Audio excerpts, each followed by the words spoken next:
Buenos días para todos, mi nombre es Natalia Murillo, yo soy residente de Medicina Interna de segundo año. La pregunta clínica que tenemos para hoy es anticoagulación en pacientes con trombosis asociada a catéteres. El contenido que les propongo es que primero vamos a tener un contexto, vamos a revisar la pregunta clínica, la metodología de búsqueda que empleé, vamos a revisar unos estudios y vamos a ver unas conclusiones. Entonces, con respecto a la importancia de este tema, vamos a ver que la trombosis de miembros superiores es una entidad muy frecuente, corresponde al 10% de los fenómenos trombóticos, tiene una incidencia de 1 de cada 10.000 personas al año y vamos a ver que es más frecuente que se presente con compromiso de la vena subclavia. Vamos a ver también que el 70%...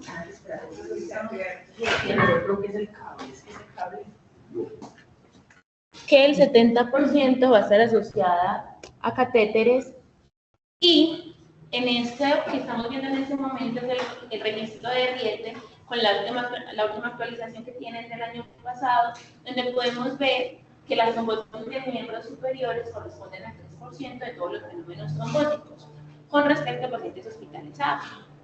En esta gráfica nos muestran las complicaciones asociadas, donde vamos a ver que hasta un 2% puede presentar fenómenos de trombosis recurrente y hasta un 1 a 1.5% van a tener episodios de sangrado mayor. En este otro estudio querían evaluar la incidencia de trombosis en pacientes asintomáticos. Y lo que vieron en esos 203 pacientes que incluyeron fue que el 25% tenía trombosis y que de 375 catéteres, 14% tenía una trombosis, todo documentado por ecografía. En general, vamos a decir que el 10% de todos los eventos trombóticos van a estar asociados a catéteres y que solo un 5% va a ser sintomático. Estos son datos de epidemiología local, el estudio aún no ha sido publicado, fue realizado por internistas de esa institución, donde querían evaluar la incidencia y las características de las trombosis asociadas a catéteres que implicaban un compromiso auricular. Ellos hicieron una búsqueda a través de las historias clínicas con los diagnósticos de trombosis intracavitaria, trombosis documentada por imagen, masas cardíacas y también evaluaron ecografías. Y juntando esos dos registros encontraron 99 pacientes. De esos 99, 91 estaban en hemodiálisis. Y vamos a ver que que la mayoría tenían tromboprofilaxis a pesar de que presentaron el evento. Y el lado derecho, lo que estamos viendo es el manejo que le ofrecieron a estos pacientes. Entonces vamos a ver que en la mayoría lo que se hizo fue anticoagulación y extracción. Vamos a ver también que en un 13% solo se realizó anticoagulación y en un 35% se realizó extracción del catéter sin anticoagulación. Importante para que partamos desde las bases, el catéter se va a comportar como un fenómeno independiente y de alta predisposición para que la persona desarrolle trombosis. Uno normalmente está mirando la tirada de Virchow y empieza a buscar qué podría favorecer para que el paciente desarrolle la trombosis y el catéter va a contribuir a dos de estas partes. Por un lado, va a ayudar al daño del endotelio y dependiendo del tamaño, entre más grande sea, también va a favorecer la estasis venosa. Y por otro lado, factores del paciente que aumentan la hipercoagulabilidad, como la sepsis, la inflamación y la malignidad especialmente, van a predisponer a que se desarrolle el trombo. Y a la derecha lo que estamos viendo son los diferentes tipos de trombos que podría presentar un paciente. Más del 90% de los pacientes en las primeras 24 horas ya tienen una red de fibrina alrededor del catéter que va a permanecer allí hasta el retiro del catéter. Pero también tenemos la formación de coágulos intraluminales que no van a permitir el uso del catéter. Y por otro lado tenemos dos tipos de trombos. El que es mural, que no va a producir oclusión, y el que vamos a ver durante toda la charla, que es el que produce la obstrucción completa del vaso. Además de lo que acabamos de mencionar, el factor de riesgo más importante que va a tener el paciente para el desarrollo del trombo es que tenga una historia de un episodio previo de un fenómeno tromboembólico. Así como va a ser más frecuente en un paciente que esté en la UCI que haya tenido infecciones, un paciente que tenga obesidad, tabaquismo y también los fenómenos de hipercoagulabilidad adquirida como el HIT. Con respecto a las características del catéter, va a ser más frecuente que se presente los trombos cuando tenemos un PIC seguido por las líneas centrales y en tercer lugar por las cámaras implantables. Importante, va a ser más común si la inserción se hace femoral, si se hacen múltiples intentos, si el paciente haya tenido un catéter previo y si el tamaño es muy grande y también depende del material. Entonces, por ejemplo, los catéteres que son de silicona tienen menos riesgo de generar trombosis. Y por otro lado está la técnica de inserción. Si el catéter es insertado guiado por ecografía, hay menos riesgo de que se produzca el trombo. En este estudio querían evaluar las características de los pacientes que presentaban trombosis asociada al catéter tipo PIC. Ellos encontraron al final 909 pacientes y estos son los resultados que queremos destacar hoy. Entonces, la mayoría de los fenómenos trombóticos se presentan en los primeros 10 días desde la inserción del catéter. Por otro lado, destacaremos que es más frecuente lo que les mencionaba, que haya tenido un episodio previo de trombosis, que sea un catéter tipo Power PIC, sirve como factor protector. Si se inserta el PIC después de que se haya realizado una cirugía 2 horas, entonces favorece más el desarrollo de la trombosis y también cuando la inserción es braquial o cefálica. En este otro estudio querían evaluar los catéteres centrales y vamos a destacar nuevamente si se inserta en la basílica es más común, si el paciente tiene falla renal es más común y también si el paciente está utilizando antibiótico o si el paciente está utilizando nutrición parenteral. Bueno, y las complicaciones que vamos a ver en estos pacientes van a ser el TEC, la TBP recurrente, el síndrome postrombótico y la sepsis.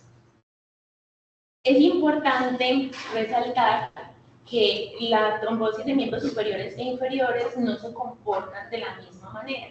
En este estudio querían comparar las características de la TBP provocada en miembros superiores y de la TBP asociada a catéter.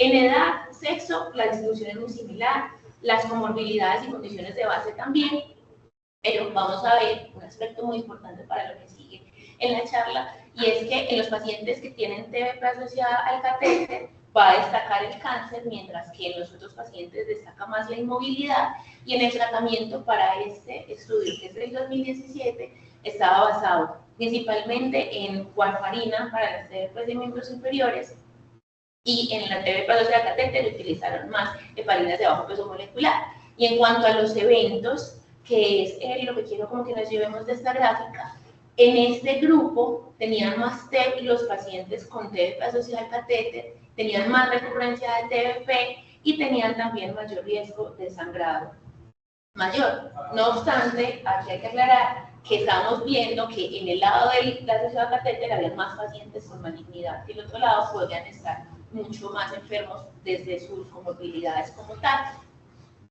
Entonces, hasta ahorita creo que les he ido tocando mucho como el cáncer, pero quiero que nos demos un momento de parar en este grupo de pacientes, puesto que van a ser los que están más representados en la mayoría de los estudios y con los que vamos a utilizar para tomar decisiones ahorita en el transcurso de la charla. Entonces, el cáncer como tal se comporta como un estado de hipercoagulabilidad que va a ser de por sí favorecedor para que se forme el trombo.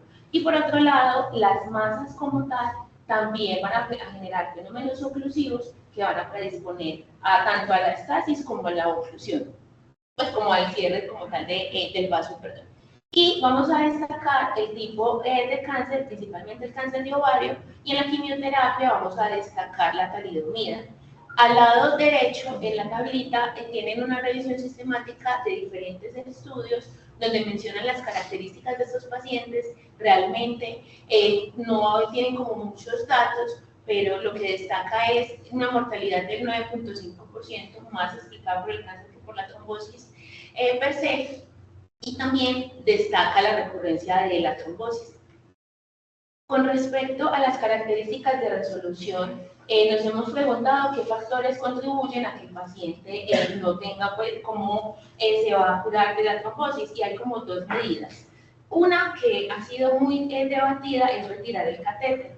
En este estudio ellos encontraron que el retiro del catéter podría ayudar a que la resolución se dé más rápido.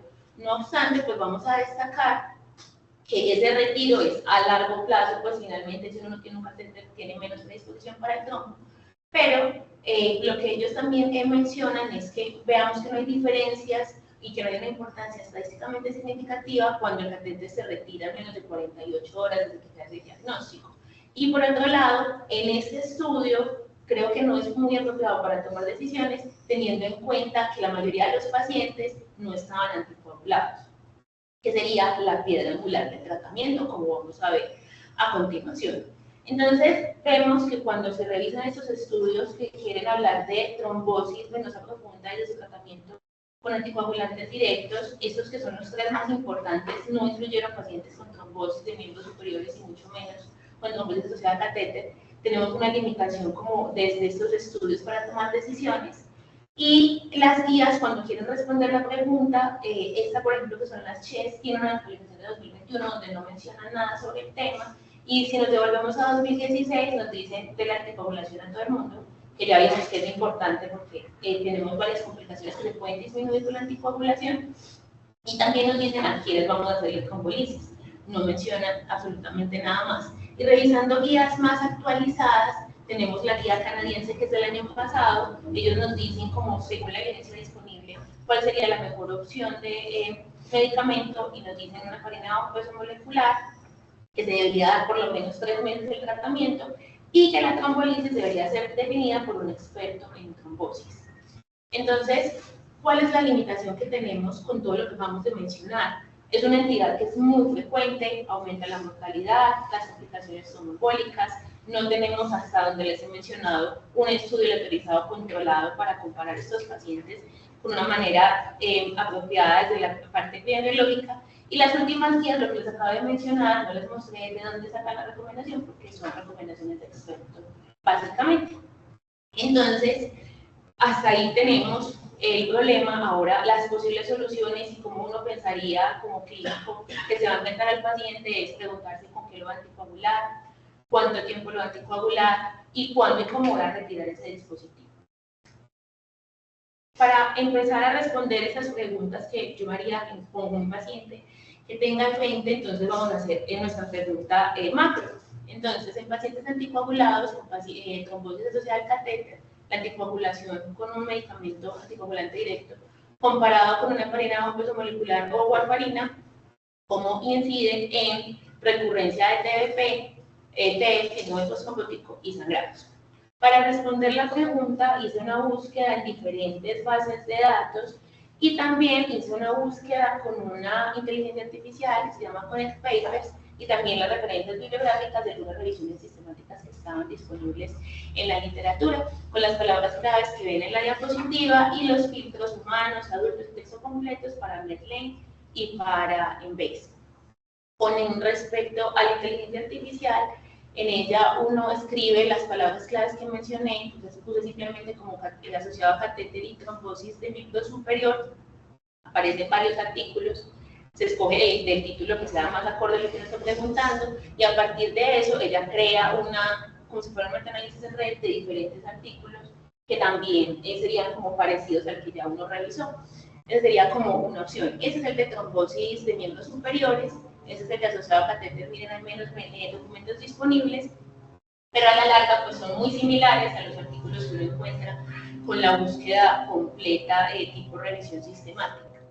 Y en esta imagen les resumo cómo se realizó la búsqueda, entonces utilizando todas las bases que les mencioné y también las referencias bibliográficas, tenemos entonces 438 artículos, las referencias serían 5, y de la parte de la bibliografía, de las bases, perdón, entonces teniendo en cuenta los títulos, que algunos no tenían pues nada que ver con el tema, se excluyeron la mayoría, quedaron 12, y de esos 12, pues el filtro lo que mostraba pues la lectura del documento como tal, era que eran observacionales descriptivos, no había ningún tipo de comparación, Había uno que era una revisión narrativa y las otras eran otro tipo de comparaciones, se sienten énfasis más en trombolisis, guiada por catéter. Y ya en la revisión ya como de literatura, una de las bibliografías sí correspondía a una comparación. Entonces, finalmente lo que vamos a ver hoy son 4 estudios.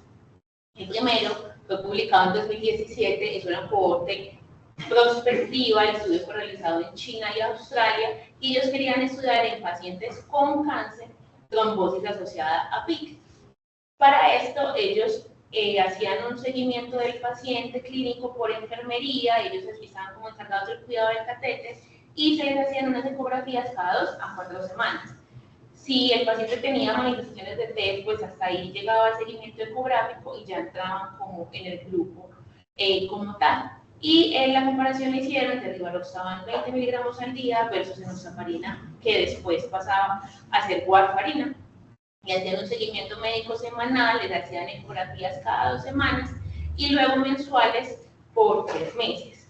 El PIC, ellos lo retiraban una vez el trombo ya estaba resuelto en la imagen ecográfica y continuaban con la anticoagulación 2 semanas más después de haber retirado el dispositivo. Básicamente, el análisis que ellos hicieron fue un análisis basado en estudio tipo cohorte. Entonces hicieron una comparación con los grupos con T de estudio no variada y el análisis estadístico lo hicieron con un programa que se llama SPS. Y esos son como los resultados. Entonces, en total lograron recolectar 84 pacientes divididos pues, en los 2 grupos. Vamos a ver que las características de los 2 grupos son muy similares, destacando que en el grupo de rivaroxaban había más incidencia antecedente de TBP, y que tenían coexistencia con trombosis de miembros inferiores hasta un 6% versus el otro grupo que tenía 3.3%. Y ese es el resultado. Entonces ellos, haciendo la comparación realmente, a los 3 meses no hay diferencias entre los 2 medicamentos, con respecto a sangrados tampoco hay diferencias. Para que tengamos un resumen como de los datos relevantes del estudio, en cuanto a la metodología, estuvo muy bien realizado, miren que casi todo, haciéndolo con guía JAMA, sale adecuado, excepto en el seguimiento, que sí fue lo suficientemente largo, puesto que solamente duró los 3 meses. Y tenemos en cuenta que algunos no han resuelto los 3 meses y no existe la terapia 6 meses y también podríamos ver desarrollo de complicaciones después de ese tiempo. Esa es la principal limitación de este primer estudio. En el segundo estudio, este fue publicado en 2020, fue realizado en la Clínica Mayo de Estados Unidos, también es una cohorte prospectiva y querían ver en pacientes con trombosis de miembro superior, miren que la anterior era exclusivamente asociada al catéter, comparar apixaban o rivaroxaban versus enoxaparina o warfarina para evaluar recurrencia sintomática, desarrollo de TEP y sangrado. Ellos hacían el diagnóstico por cualquier tipo de imagen, bien sea ecografía o si lo ven en una tomografía o una resonancia, hacían la comparación no solo entre los 2 tipos de medicamentos, sino que también querían saber las características entre miembro superior e inferior, y el seguimiento que hacían de los pacientes era presencial o a veces seguimiento telefónico. Con respecto al retiro de dispositivo no dicen absolutamente nada. Y a destacar de limitaciones del estudio, ellos solo incluyeron los pacientes si tenían el diagnóstico que llevara, pues el inicio del tratamiento fuera dado menos de 14 días después del diagnóstico. Y tenían que estar solo los pacientes que hubiesen recibido de manera completa 3 meses del tratamiento. Que uno de pronto cuando va a hacer la práctica, no todos los pacientes cumplen de manera tan rigurosa este criterio. Y la elección del anticoagulante estaba dirigido por guías, por los estudios que estaban hasta el momento de TBP en miembros inferiores, según la ruta de administración que prefería el paciente, los costos, la función renal del paciente y las interacciones.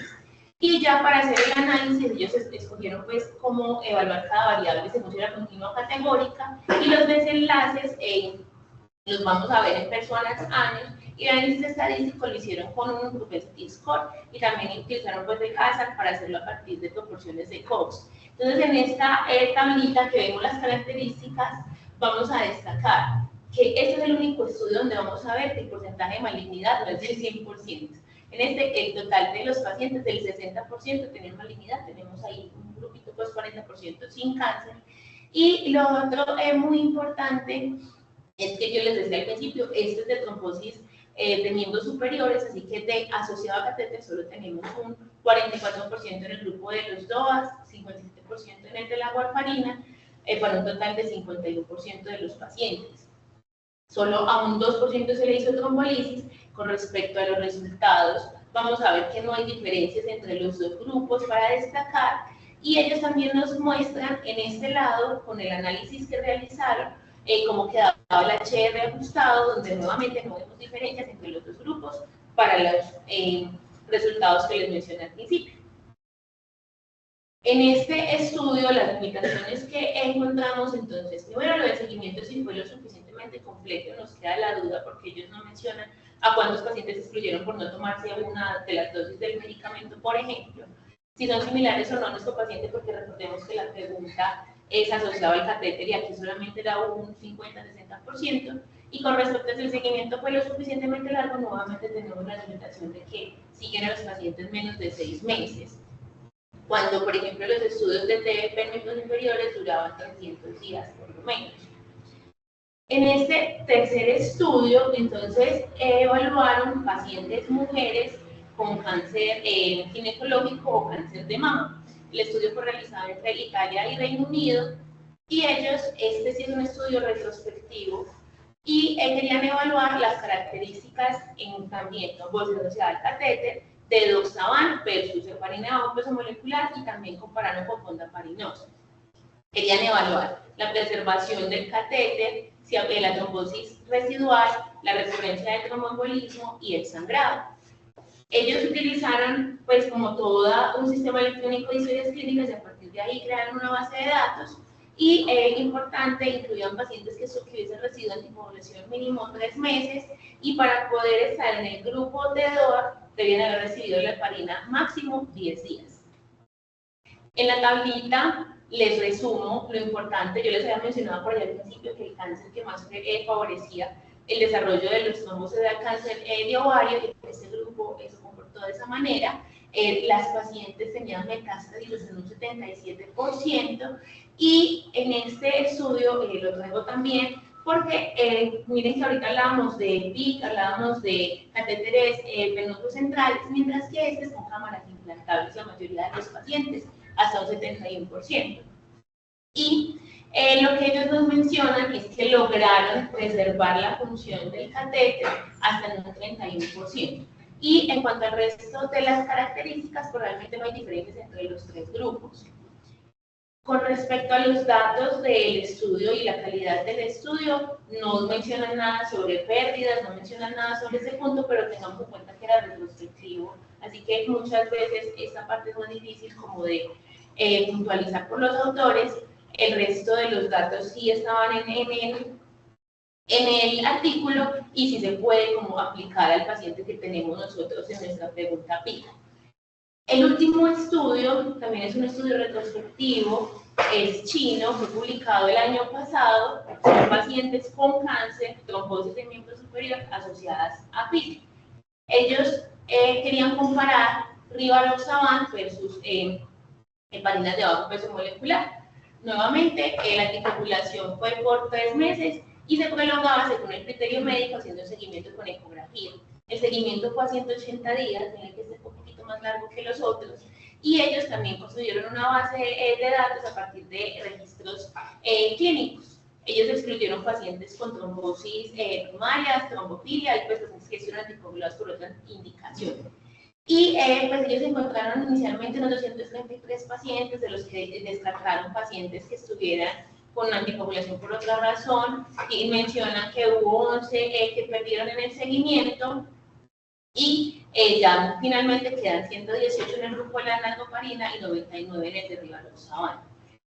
En esta tablita entonces vamos a resaltar realmente las características de las complicaciones que hemos estado realizando hasta ahora no son diferentes en los dos grupos, y ellos mencionan que en cuanto a la característica del PIC, era en PIC de un solo lumen, y eso es como lo más importante de este. Por otro lado, ellos nos quieren mostrar el sangrado, donde muestran que en este estudio, en ellos en particular, tuvieron más sangrado en el grupo de Rivaroxaban. Entonces, en este, como respecto al seguimiento, fue lo suficientemente completo, por allá les mencioné como 8 pacientes que no estuvieron, pero no mencionan como nada más. Y en cuanto al tiempo, pues les mencionaba que fueron hasta 180 días en todos los estudios, desde 90 hasta 180, que es la principal limitación que les veo.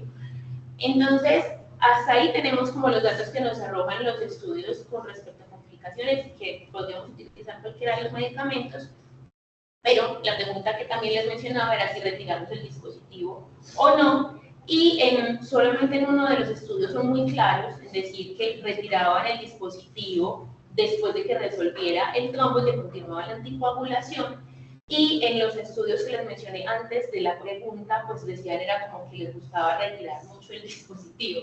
Pero vamos a ver que en estudios dirigidos solamente a responder si se retira o no el catéter, como el catéter, el estudio catéter TUB, ellos lo que ven es que de los pacientes en general, los que tenían el catéter a las 12 semanas eran el 58.6%, pero que la motivación del retiro del catéter nunca fue simplemente para resolver el trombo, sino que era porque ya no tenía necesidad terapéutica del trombo, porque había desarrollado infección, un sangrado, porque el catéter se había dañado, porque el paciente quería quitarse el catéter, o finalmente pues porque el paciente falleciera. Y estas son las recomendaciones que usualmente vemos que hacen los expertos para retirar el catéter. Entonces, en las conclusiones volvemos a las preguntas que yo les hacía como al principio para orientarnos con qué vamos a anticoagular, pues ya vimos que no hay diferencias entre utilizar un medicamento o el otro. En algunos casos, dependiendo del estudio y de sus limitaciones, aparecía más a favor de uno del otro, pero sumándolos todos no veo una mayor diferencia. ¿Cuánto tiempo anticoagular? Seguimos igual con nuestro de 6 meses porque lo consideramos provocado. Y como cuando retirar el dispositivo es el que está menos definido en la literatura, pero podríamos basarnos en esto último que les mencioné. Y ya eso sería como lo que les traía para hoy. Muchísimas gracias por su atención.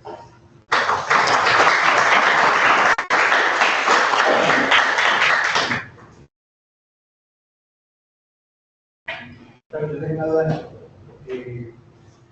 Primero, las especificaciones por la presentación. Segundo, no entendí muy bien cuando se dio la pregunta tipo, digamos lo que la intervención sí o sí fuera anticoagulación. Porque a mí me queda la sensación de que eso es uno de estos, digámoslo, escenarios en donde todavía no estamos muy claros realmente y no hay una evidencia muy sólida de que anticoagular sea mejor que no anticoagular. Si bien lo que nos mostraste al principio, pues como a favor de la anticoagulación, pues porque escogiste como estos dos versus los otros, y no, por ejemplo, anticoagulación versus anticoagulación, Sí. ¿cuál fue? No, súper buena la pregunta porque yo también la tuve y cuando revisé la literatura, el porcentaje de pacientes que estaban sin recibir anticoagulación era muy bajo. O sea, habían diferentes estudios, inclusive eran como observacionales descriptivos, y en ese caso, cuando no anticoagulaban al paciente, todos tenían muchas complicaciones. Entonces, después de ver eso, que realmente no había como la posibilidad de decir no lo voy a anticoagular, a no ser de que haya mucho riesgo, pues con la anticoagulación uno diga que tiene contraindicación para hacerla, entonces por eso desestimé esa segunda. Pero inclusive con la segunda habilidad, tienes razones que uno primero piensa como eso. Natalia, muchas gracias por la conferencia. Yo tengo varios comentarios para hacer. Lo primero es lo del retiro del catéter. Me parece que lo presentaste muy bien porque a veces nosotros equiparamos este tema de las trombosis venosas profundas, cuando se da catéter en el superior, al catéter que está generando una bacteria, ¿cierto? Es una infección. Y no es igual. Entonces, una vez ve que salimos desesperados a retirar un catéter donde ni siquiera hay una sospecha de que el trombo esté infectado. Y yo me acuerdo mucho de cuando yo era residente, estaba tratando una hematología y había un paciente que ya estaba listo para irse para la casa y tenía una trombosis asociada a un catéter circular. Le dieron la trombosis y salieron desesperados a retirar el catéter y el paciente hizo un paro cardiorrespiratorio, lo reanimaron, salió MUSI, quedó MUSI 2 semanas y quedó con unas secuelas neurológicas severas. Entonces, el mensaje es que si usted no tiene sospecha de infección, a diferencia de cuando se la tiene, no tiene que salir desesperado a retirar el catéter inmediatamente, ¿cierto? Incluso, si bien eso no está estudiado, pues ese riesgo proporcional existe, incluso anticoagula el paciente unos días, ¿cierto? Y luego retira el catéter. Es más, si es un catéter valioso y el catéter todavía está útil, pues, sirve, ni siquiera lo tienes que retirarlo, puedes seguir usando. Entonces es diferente la trombosis asociada al catéter, el catéter que está sirviendo a un catéter que tiene infección. Y eso me parece que es muy importante que quede claro, porque lo ve uno siempre cuando encuentran la trombosis asociada al catéter. Ahorita lo que decía el doctor, vea, lo de anticoagular o anticoagular. A una persona no le ponen un catéter en miembros superiores por aliviado. Generalmente son personas bastante enfermas. O tiene cáncer, o está en hemodiálisis, o tiene una condición pues, que lo hace mantener hospitalizado y necesitan ponerle OMPT o antibióticos. Pues es una persona que está bastante enferma, ¿cierto? Entonces, en ese contexto, a veces vemos personas que hacen trombosis asociada a cáncer y están muy debilitadas y que tienen riesgos bastante pronunciados o bastante orientados de eventos hemorrágicos. Entonces, ahí es donde uno tiene que revisar al paciente caso por caso, que en verdad si lo va a anticoagular o no, o si va a, por ejemplo, un paciente en hemodiálisis, ¿cierto? Entonces, ese paciente probablemente haya que ponerle dosis bajas de variantes de bajo peso molecular y hacer un seguimiento con antibióticos, por ejemplo, ¿cierto? Y hay pacientes donde definitivamente o le ponen dosis profilácticas o está contraindicado, lo ideal sería anticoagularlo, pero no siempre se puede. Y a veces lo hacemos a sabiendas de que las trombosis de miembro superior tienen mucho menos riesgo de complicaciones tromboembólicas de embolia pulmonar que las de miembro inferior. Entonces, es como un segurito, pues que no está seguro que no se pegue. Los filtros de vena cava superior, eso no está inventado, eso no se debe usar porque eso, si se pone ahí, eso lo más probable es que eso migre y eso no se va a terminar, ¿cierto? ¿Qué otra complicación vemos? ¿Qué otra complicación vemos con esos filtros? Por ejemplo, yo veo con algunas frecuencias pacientes en hemodiálisis que hacen trombo en la punta y hacen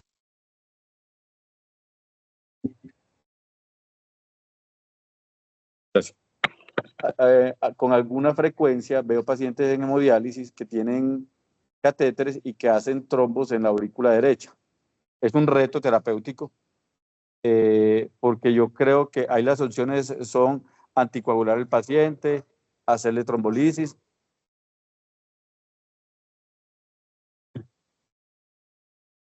Cierto, incluso a veces hacerle cirugía, pues cuando el trombo es muy grande, un trombo más de 5 centímetros, uno pues tiene que llamar al cirujano cardiovascular y es muy difícil porque por lo mismo, el tipo de paciente que tiene el catéter no es cualquier paciente, sino que es un paciente enfermo y debilitado. Entonces yo pienso que ahí hay que tomar una decisión caso por caso, pues mirando todos los pros y los contras de eso, ¿cierto?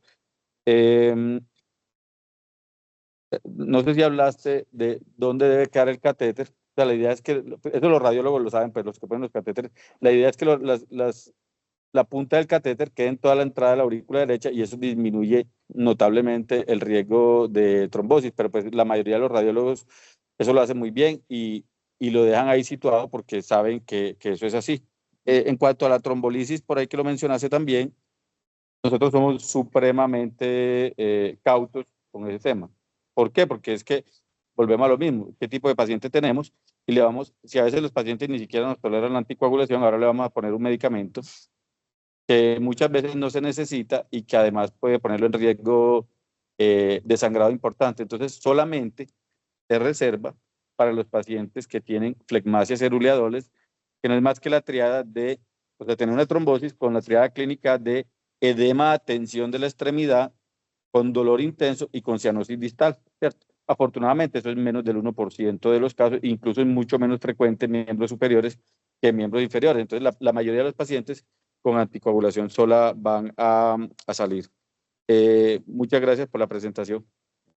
Muy bueno.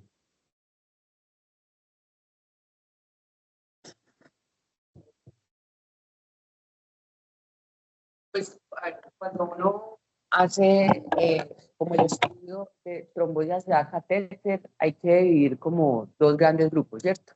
Porque al final en los pacientes en diálisis los trombos intraauriculares se comporta como un trombo intracavitario asociado a dispositivo, muy diferente de tener una trombosis en miembro superior asociada a un catéter que puede ser un central directo o un PIC, un central de inserción periférica.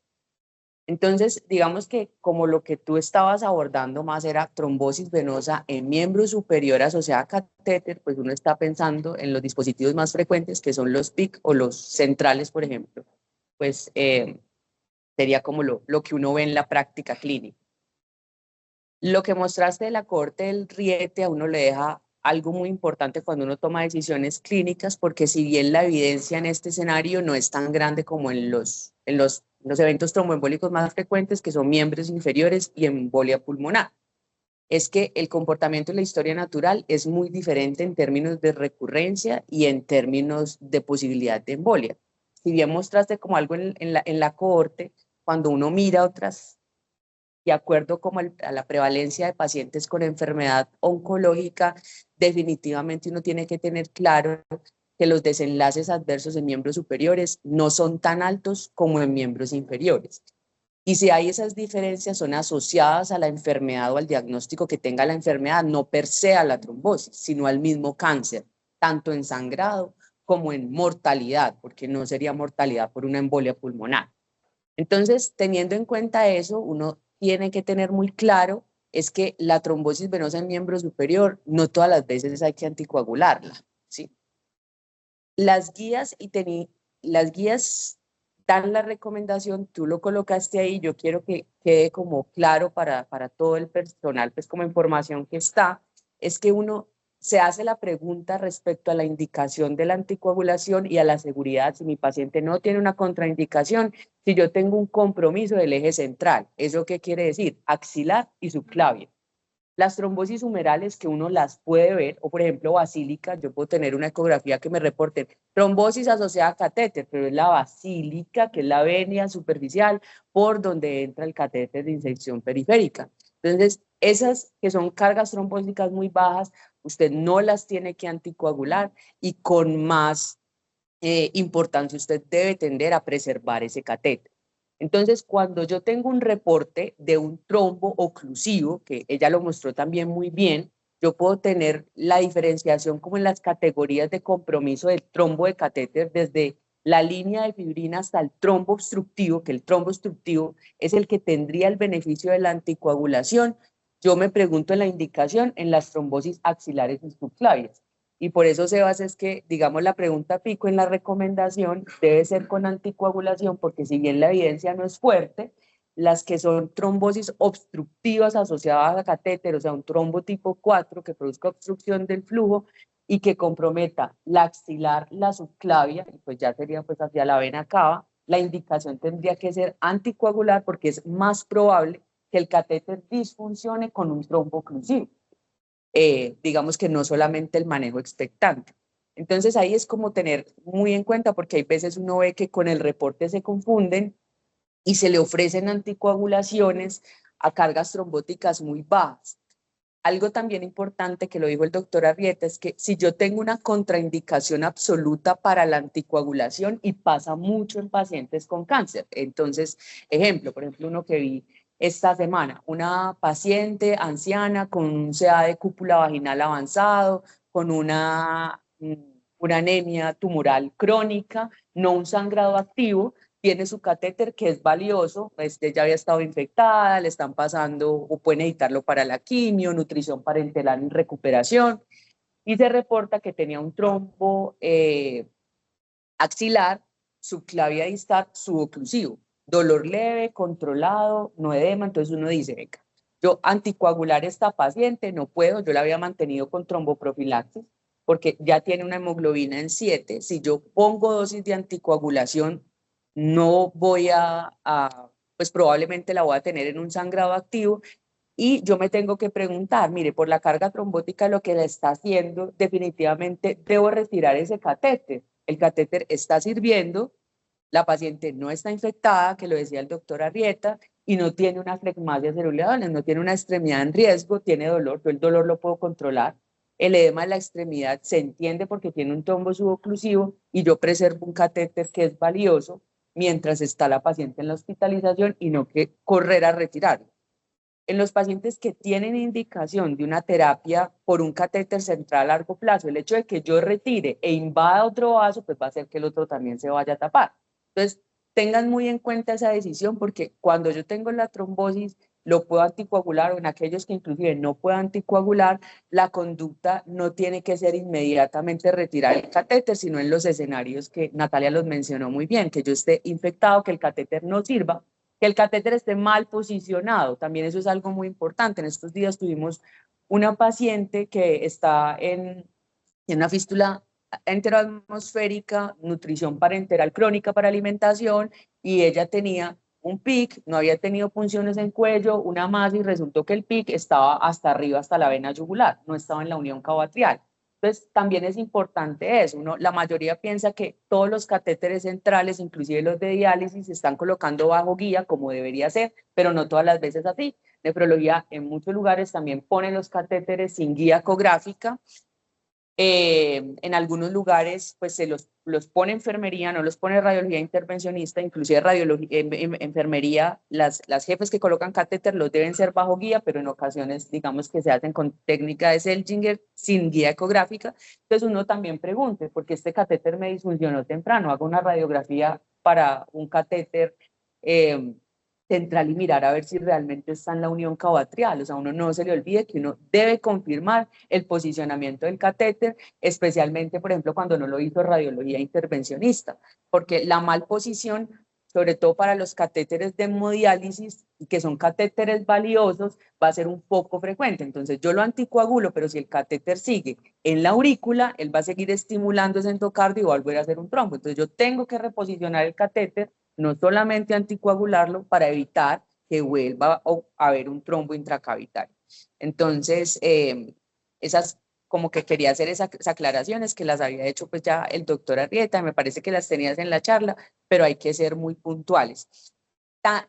Una pregunta que a mí no me parece de pronto, o una conducta que no me parece tan clara, es la duración del tratamiento anticoagulante. O sea, cuando uno se va a ver la duración, realmente el nivel de evidencia no es fuerte. Hay estudios clínicos que te comparan entre menos tiempo de anticoagulación, sobre todo en paciente oncológico. Van a ver que uno en ocasiones tiene que tomar conductas clínicas de menor tiempo y uno individualiza al paciente, porque lo que uno ve es que la mayoría de las veces con menos tiempo en pacientes particulares, el trombo resuelve o no hay extensión, queda un cambio obstructivo crónico sin que mi paciente haga una embolia pulmonar, sobre todo en los riesgos de sangrado. ¿Quiénes uno individualiza? Son los pacientes que son dependientes de un central. Entonces, aquí muchas veces nos llaman en los que están en plan de rehabilitación intestinal. Son pacientes que van a estar hospitalizados 3 meses, 6 meses, un año. Y una anticoagulación a largo plazo, uno ve que incrementa el riesgo de sangrado. Tienen abdomen abierto, tienen sistemas VAX. Entonces, ahí como que la invitación es no ser un poquito tan automático, sino que individualice el caso y mire muy bien el riesgo de sangrado. Y yo de lo mínimo que tengo que anticoagular cuando el paciente tiene muy alto riesgo de sangrado y está en procedimientos e intervenciones frecuentes. Entonces ahí uno lo que dice, bueno, el catéter sigue funcionando y ahí más que todo pues son catéteres muy valiosos porque yo puedo dejar sin la vía de alimentación a una paciente y si coloco otro acceso pues voy a tener obstrucción de todo el sistema venoso.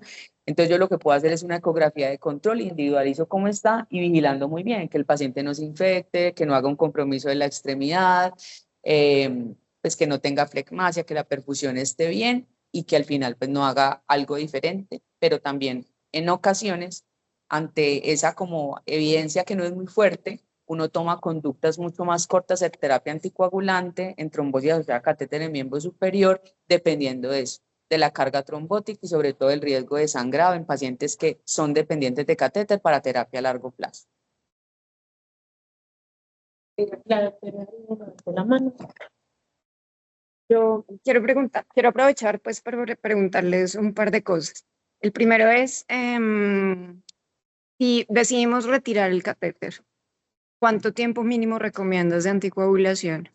¿Y cuál sería el rol de una ecografía de control previo al retiro del catéter? Esa es la primera pregunta. Y la segunda es, en aquellos en los que decidimos conservar el catéter, ¿al cuánto tiempo hacer una ecografía para saber que vamos bien, aparte del seguimiento clínico? La primera, en lo que revisé, les mencionaba que inclusive solo en ese estudio fueron muy puntuales para responderlo, diciendo que después de retirar el catéter debería continuar anticoagulado por lo menos 2 semanas. Eso era como la recomendación que ellos tenían. Y en otras partes sí leí que después de hacer el retiro del catéter uno podría suspender anticoagulación. Es como las dos posturas que encontré. Pues cuando culmine los 3 meses. Esa es como una. Y con respecto a la ecografía de control, Claro que debo retirar el catéter. ujú, Lo retiro inmediatamente o me espero un tiempo para anticoagular. O sea, retiros tempranos cuando tienen la indicación ujú, versus dejar anticoagulado el paciente y luego proceder al retiro. no. De pronto los suelo.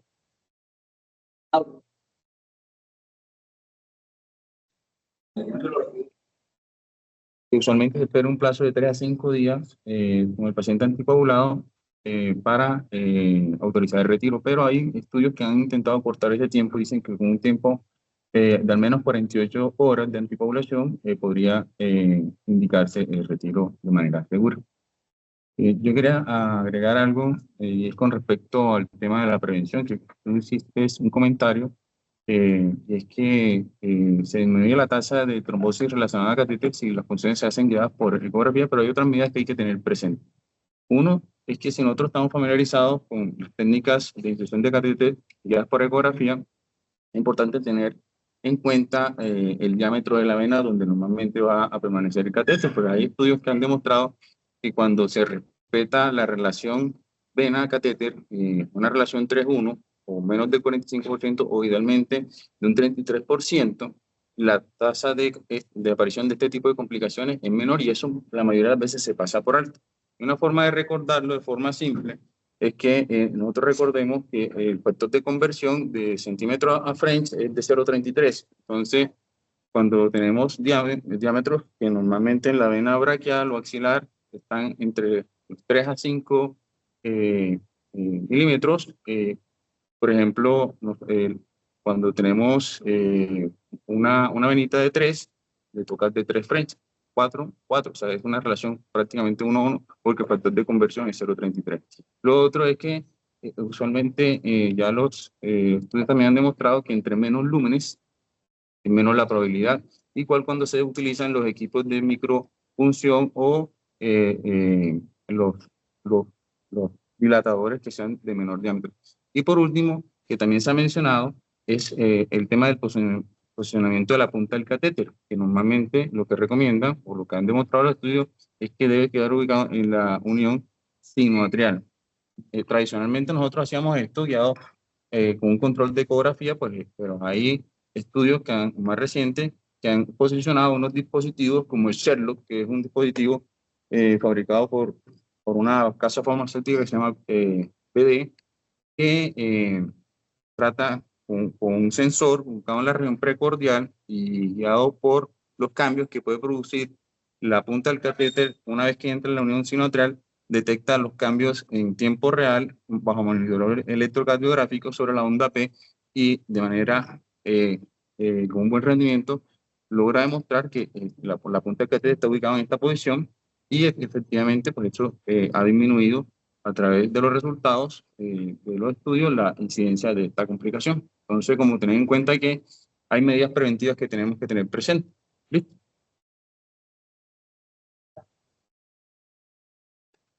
Entonces, solamente como hay un estudio que evaluó, o sea, en pacientes anticoagulados, el retiro temprano, menos de 48 horas versus el retiro diferido de pacientes que tenían PICS, ¿cierto? Realmente ellos no encontraron diferencias, o sea que uno podría hacer retirarlos de forma rápida, pero uno tiene que mirar como el grupo de esos pacientes. Si yo tengo una trombosis obstructiva, o sea, compromiso subclavio, axilar, edema importante, lo mejor es anticoagular, esperar al menos 48 horas para retirar. ¿Cuáles son los que uno podría retirar de forma más rápida que se parecen a ese estudio, que es el que te digo que de una vez el único que responde esa pregunta? Son los que son como un trombo axilar, el paciente no tiene mucho edema en la extremidad, sin otra condición de riesgo adicional, o sea, que ya no hubiera tenido una embolia pulmonar, tú puedes hacer el retiro temprano. Entonces, si ya tenías la indicación del retiro, empieza la anticoagulación y se le puede retirar de una vez el catéter.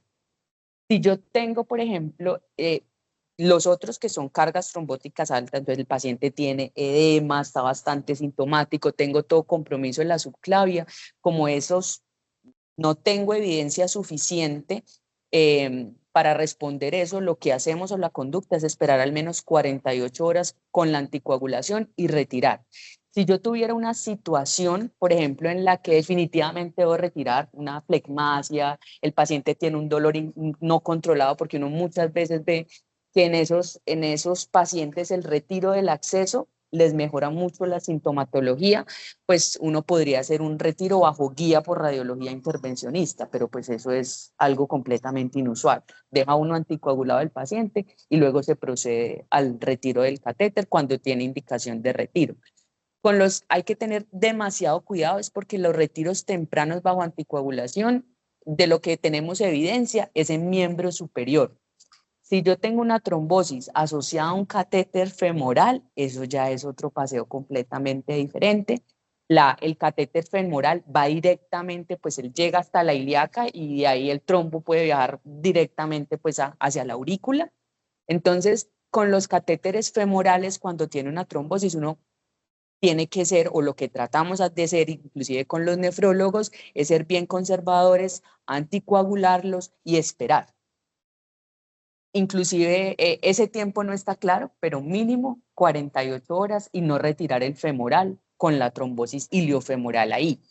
Un poco más de tiempo si la carga trombótica es más alta. Yo recuerdo que una vez, porque los trombos asociados a catéteres femorales y en general los trombos asociados son en las venas donde está el dispositivo, ¿cierto? Entonces, si yo tengo una femoral, el trombo es iliofemoral o femoral común únicamente. Una vez tuvimos un paciente que tenía extensión de todo, o sea, iliofemoropoplitea e infrapoplitea. Entonces uno dice, venga, no solamente el estímulo del catéter, sino que era un paciente también con cáncer, entonces ese nos esperamos todavía más para el retiro y el catéter se necesitaba casi 7 días de anticoagulación y luego proceder al retiro del catéter. Entonces depende como mucho de eso, pero pues lo ideal sería en eso, lo que decía el doctor Arrieta, esperar 48 horas y en pique en miembros superiores de bajo riesgo, yo sí podría hacer retiros tempranos anticoagulando a mi paciente.